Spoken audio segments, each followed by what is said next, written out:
Do you miss the mob lifestyle? You know, I'd be lying if I say I didn't at times, but you know, people ask me all the time, they say, do you miss the money, do you miss the power and all of that? You know, to a degree. I mean, look, it's great when you have anything you can want at your disposal because you got enough money to take care of it. I had my own jet plane, I had a Lear 25A, I had a Bell helicopter, I had a couple of big automobile agencies that I owned, so I drove whatever car I want, and you know, basically had homes all over the country. So yeah, that's nice.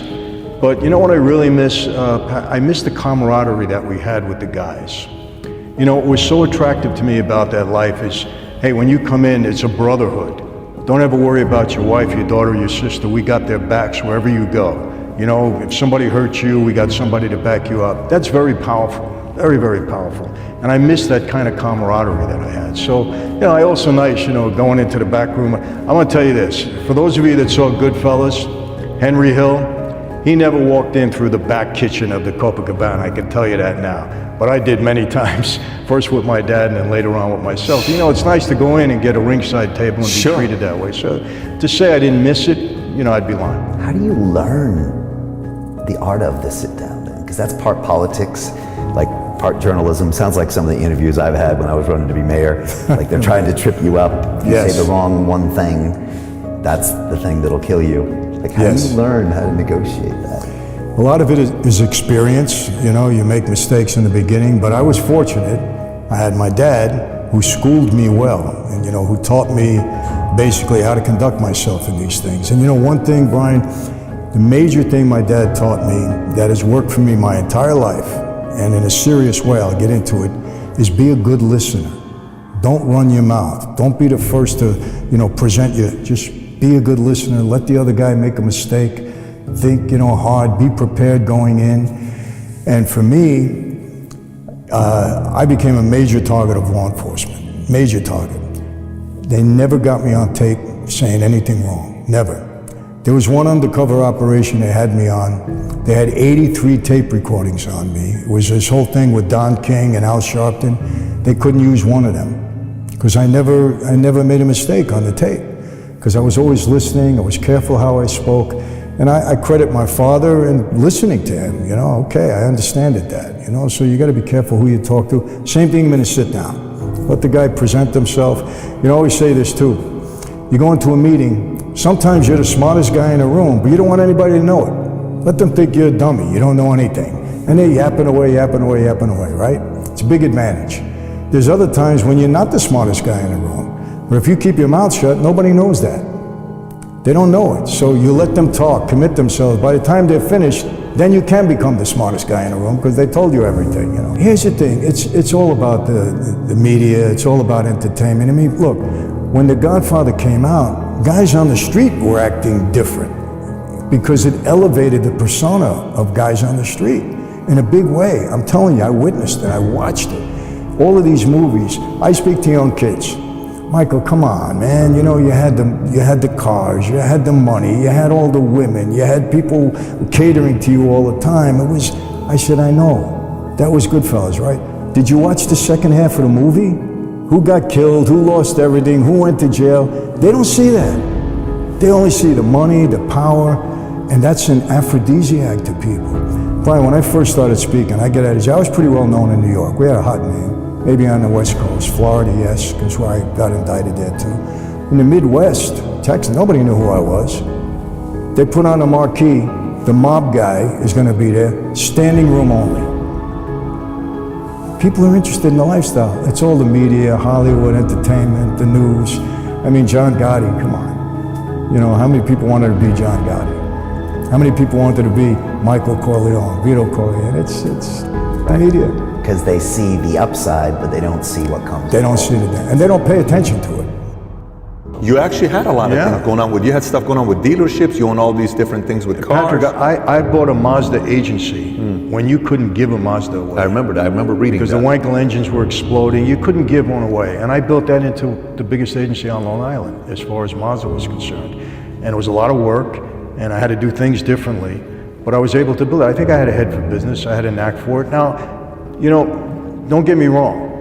I'm not the smartest business guy around because there's a lot of things in business I don't enjoy doing. But there were certain talents that I had that worked well for me. And I always tell people this, when you're in business, I don't think it's a good thing to micromanage because nobody can do everything good. But here's the deal, do what you do best and delegate the rest. And then be a good watcher of these people and make sure you get the most out of them. That's how you do it. You know, it's, you can't hang out with the wrong people and be accountable to the wrong people, continue to do the wrong things and think it's gonna end up okay. You know, it's the definition of insanity, you know, keep doing the same wrong thing, think you're gonna have a different outcome. So, you know, and look, in this life I have found out, number one, we are who we hang out with. We're judged by the people we surround ourselves with and who we are accountable to. When I was on the street, I was accountable to my oath, to my boss. I was a criminal. Every day of my life on the street, I'm violating the laws of God and the laws of man, because that's who I was accountable to. Now, you know, with the grace of God, I've been able to, you know, transform that part of my life. I'm accountable to God, to my wife, to my children, to people that trust me. So I'm on the right path. I try to stay on it, but you know, remember this, you know, it's what I tell these guys too. You can take the boy out of Brooklyn. Can't always take Brooklyn out of the boy. I have the same instincts that I've had. They don't go away. You know, sometimes I want to deal with things the wrong way, but I catch myself, you know, as much as I can. But this is a tough life to navigate. It's a violent life at times. You're part of the life, you're part of the violence. There's no question about it. But murder in that life was taken very seriously. It was taken very seriously. You couldn't just go around rampant killing people. I don't like this guy, I want to kill him. You know, a made guy had a lot of respect. And if that guy was in trouble, first of all, the only one that can order a murder was the boss. He had to sanction it. You couldn't do it without his okay. Not even a made man or a capo. It has to be the boss. It has to be the boss. And there was a lot of discussion about it. It wasn't that, hey, this guy's got to go. Okay, go get him tomorrow. That's the end of that. No, it was taken very, very seriously because remember, the life is built on respect. When you earn your stripes and you come into that life, you're a respected guy. So if something you did wrong, well, they're going to make sure it was wrong.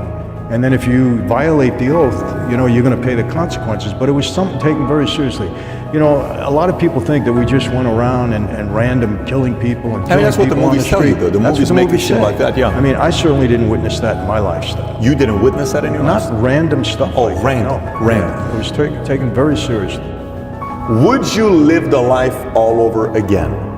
Now, because I'm a guy of faith now, and I've turned my life around, I can never go back to that because I know that I did a lot of things that I regret during that time. But take that away, would I want to go back and at least have that experience again? I'm being honest, and I might get ridiculed for this, but I think I might. To have the experience, because look, you know, I learned things in that life that were invaluable to me throughout my life.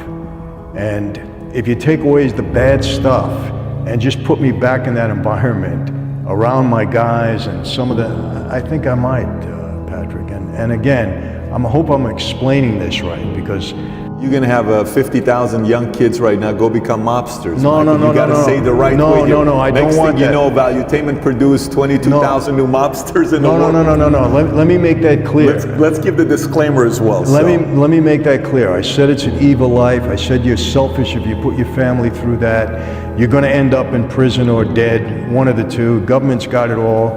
And it's morally wrong. I mean, there's no question about it. But look, there was some perks in that life, you know, that I enjoyed. I got to be honest with you. Now, the price you pay as a result of the short time that you're going to have those perks is terrible, because you're devastated for the rest of your life. So it doesn't make sense.